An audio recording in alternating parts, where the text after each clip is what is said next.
ये समूचा षड्यंत्र इसलिए रचा जा रहा है कि भारतीय अर्थव्यवस्था और मध्यम आय वर्गीय परिवारों के जो सपने हैं उनको नष्ट किया जा सके, सेंसेक्स की जो लगातार बढ़त है उसको नष्ट किया जा सके। हिंडनबर्ग की रिपोर्ट आने के चंद सेकंड के बाद कांग्रेस पार्टी के नेता उस पर ट्वीट करने लगते हैं। क्या हिंडनबर्ग पहले कांग्रेस पार्टी को रिपोर्ट दिखाता है और फिर देश को दिखाता है?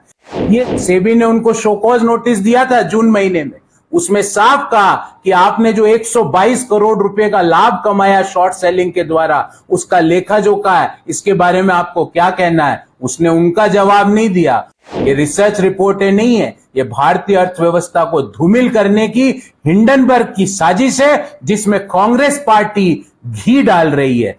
देश की अर्थव्यवस्था, देश का स्टॉक मार्केट इतना स्ट्रॉन्ग फंडामेंटल पर खड़ा है कि इन तरह की रिपोर्टों को आज भी खारिज किया। मार्केट मात्र 0.07% से गिरा, मोर और लेस हम कह सकते हैं सेम लेवल पर है।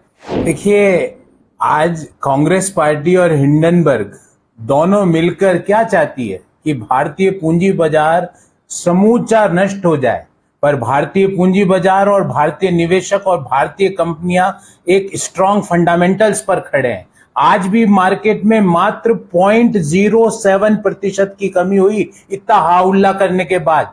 राहुल गांधी और कांग्रेस पार्टी का आज एक ही उद्देश्य रहा है कि मोदी विरोध के लिए वो वहां तक पहुंच चुके हैं कि वो आज भारतीय अर्थव्यवस्था जो निरंतर बढ़ रही है उसका विरोध करने पर आतुर है।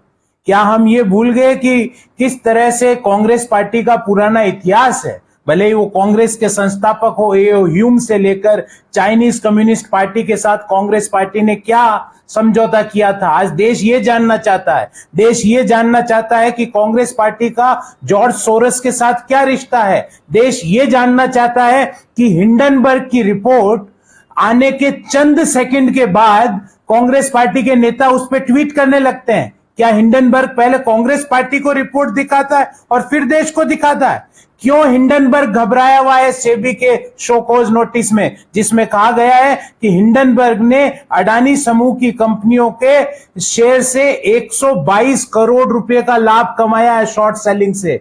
ये समूचा षड्यंत्र इसलिए रचा जा रहा है कि भारतीय अर्थव्यवस्था और मध्यम आय वर्गीय परिवारों के जो सपने हैं उनको नष्ट किया जा सके, सेंसेक्स की जो लगातार बढ़त है उसको नष्ट किया जा सके। पर मैं याद दिलाना चाहूंगा, ये भारतीय अर्थव्यवस्था स्ट्रॉन्ग फंडामेंटल्स पर खड़ी है, ये कंपनियों के स्ट्रॉन्ग प्रॉफिटेबिलिटी पर खड़ी है। इसको हिंडनबर्ग जैसे जो रिसर्च रिपोर्ट जिनका प्रयोजन सिर्फ भारतीय अर्थव्यवस्था को नष्ट करना और उस आग के अंदर घी डालने का काम जो राहुल गांधी और कांग्रेस पार्टी कर रही है, उसका भांडा फूट चुका है। आज देश कांग्रेस पार्टी से यह जानना चाहता है कि आप आज हिंडनबर्ग का जब आप उसका हिंडनबर्ग की रिपोर्ट का हवाला देते हो तो हिंडनबर्ग ने अडानी समूह से 122 करोड़ रुपया कमाया। क्या आपने कभी उनसे यह पूछा कि वो 122 करोड़ रुपया कहां गया? आपने शॉर्ट सेलिंग क्यों की? क्या कांग्रेस पार्टी ने कभी यह समझने की जरूरत करी कि देश में 2014 में डीमैट अकाउंटों की संख्या मात्र 2.2 करोड़ थी जो आज बढ़कर 9 करोड़ हो गई है? ये क्यों हुआ है? क्योंकि निवेशकों में विश्वास जागा है। क्या कांग्रेस पार्टी ने कभी यह समझने की कोशिश करी कि मात्र पिछले 4 सालों में मार्केट से आईपीओ के जरिए कंपनियों ने 3.25 करोड़ रुपए एकत्रित करें? क्या कांग्रेस पार्टी ने यह समझने की जरूरत करी कि म्यूचुअल फंड इंडस्ट्री की जो साइज थी 2014 में 9.25 करोड़ थी जो आज बढ़कर 65 लाख करोड़ रुपया हो गई? 9.25 लाख करोड़ रुपया से 65 लाख करोड़ रुपया 2014 से 24 का सफर है। 6 गुना से ज्यादा की बढ़त। डीमेट अकाउंट की संख्या में 15 गुना से ज्यादा की बढ़त। पिछले 4 सालों में 3.25 लाख करोड़ रुपया कंपनियों ने आईपीओ के जरिए एकत्रित किया है। इन सवालों का देश आज जवाब चाहता है। और कुछ सवाल कांग्रेस पार्टी से है। पहला सवाल, क्या कांग्रेस पार्टी ये बताएगी कि उनकी एनला चैंग मार्क किंगडम एंटरप्राइज से क्या रिश्ता है?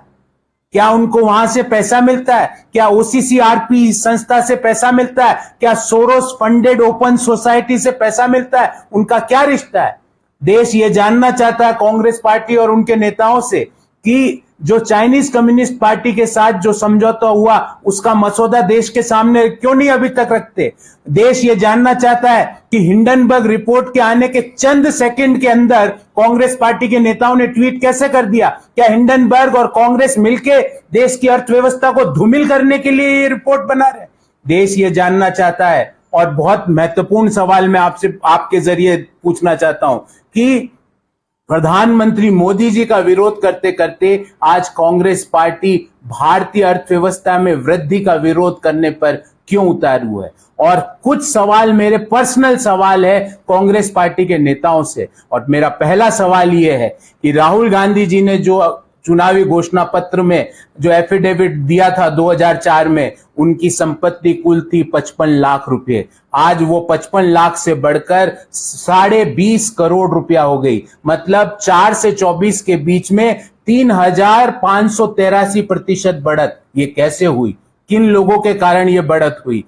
देश ये भी जानना चाहता है कि राहुल गांधी जी जब इन्वेस्टमेंट दिखाते हैं तो वो उन कंपनियों में इन्वेस्टमेंट म्यूचुअल फंड के द्वारा करते हैं जिन कंपनियों का वो दिन में विरोध करते हैं, और उसमें उनका म्यूचुअल फंड के जरिए इन्वेस्टमेंट है। देश ये भी जानना चाहता है कि जो कपिल सिब्बल जी, जो चिदम्बरम साहब, जिनकी संपत्ति आज कपिल सिब्बल साहब की जो संपत्ति है 4 से लेके 22 के बीच 18 वर्षों में 2748% बढ़ी है, और वो हिंडनबर्ग का सवाल उठाते हैं। अभिषेक मनु सिंघवी जी की संपत्ति 2006 से 24 के बीच 18 साल में 2311%, 2311% बढ़ी है, और वो हिंडनबर्ग के ऊपर सवाल करते हैं। चिदम्बरम जी, आपकी संपत्ति 2011 में चुनावी हलफनामे के अनुसार 12.03 करोड़ थी, जो 22 में आज बढ़कर 141 करोड़ हो गई।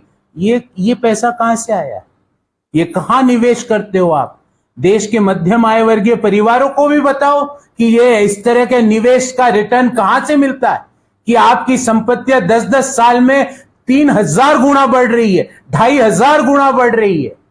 देश आज ये सवालों का उत्तर चाहता, और हिंडनबर्ग जैसे बायस्ड रिसर्च संस्था जो बायस्ड तरीके से अपनी रिसर्च रिपोर्ट करते हैं, और सेबी ने उनको शोकॉज नोटिस दिया था जून महीने में, उसमें साफ कहा कि आपने जो 122 करोड़ रुपए का लाभ कमाया शॉर्ट सेलिंग के द्वारा, उसका लेखा जोखा है, इसके बारे में आपको क्या कहना है? उसने उनका जवाब नहीं दिया। उन्होंने एक और रिसर्च रिपोर्ट दे दी। ये रिसर्च रिपोर्टें नहीं है, ये भारतीय अर्थव्यवस्था को धूमिल करने की हिंडनबर्ग की साजिश है, जिसमें कांग्रेस पार्टी घी डाल रही है। पर देश के लोग, देश की अर्थव्यवस्था, देश का स्टॉक मार्केट इतना स्ट्रॉन्ग फंडामेंटल पर खड़ा है कि इन तरह की रिपोर्टों को आज भी खारिज किया। मार्केट मात्र 0.07% से गिरा, मोर और लेस हम कह सकते हैं सेम लेवल पर है। इस तरह की रिपोर्टों को मार्केट ने खारिज कर दिया। जिस तरह से देश के लोगों ने विपक्षी दलों को खारिज किया है, वैसे ही मार्केट ने हिंडनबर्ग और हिंडनबर्ग की आग को